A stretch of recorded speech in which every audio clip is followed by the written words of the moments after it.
Magandang araw. Ako po si Mark Lester Dirag at ito po ang aking daily devotion. Random mutation. Ah, ang Bible verse po yung araw ay galing sa Psalm chapter 139, verse 13 to 16, King James Version. Ang sabi po ay, For, for thou hast possessed my reins, thou hast covered me in mother's womb. I will praise thee, for I am fearfully and wonderfully made. Marvelous are thy works, and that my soul knoweth right well. My substance was not hid from thee when I was made in secret, and curiously wrought in the lowest parts of the earth.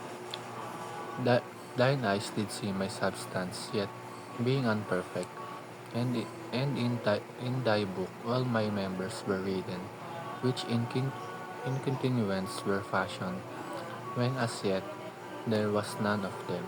Um, Alam nyo ba sa science, meron tinatawag na random mutation.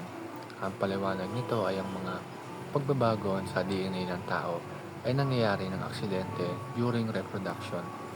At dahil daw dito, nagkakaroon tayo ng tinatawag na evolution. Kumbaga, ang buhay raw ay bunga ng tsamba lang, walang plano, walang direksyon at walang purpose. Pero bilang isang Kristiyano, hindi natin tinitingnan ang buhay sa ganoong paraan. Iba-iba man ang pananaw ng mga Kristiyano kung paano exactly nilikha ng Diyos ang lahat ng bagay. Pero ang malinaw na malinaw ay ito, hindi aksidente ang buhay natin. Kaya nga sabi sa Psalm chapter 139, bago pa man tayo pinanganak, kilala na tayo ng Panginoon. Alam niya bawat cell, bawat hininga, bawat tibok ng ating puso. Hindi tayo basta random lang, kundi tayo ay ginawa ng Diyos na may layunin at may disenyo. Kaya nga sinasabi na ginawa tayo ng Diyos na kawangis niya. At dito pasok yung first teaching na you are not an accident. Kahit anong sabihin ng mundo o kahit anong pinagdaanan mo sa pamilya mo, sa pagkabata o sa buhay mo ngayon ay hindi hindi ka aksidente. Nais ka ng Diyos na mabuhay at ikaw ay bahagi ng kanyang plano. Ang second is, you are wonderfully made by God.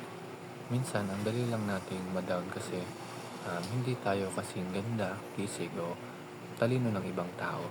Pero ang sabi sa Bible, I am fearfully and wonderfully made.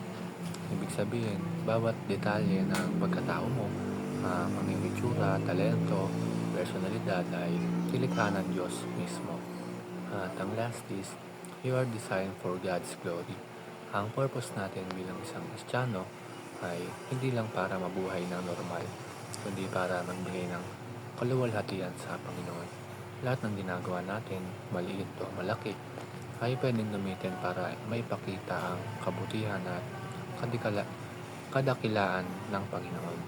Yun lamang po.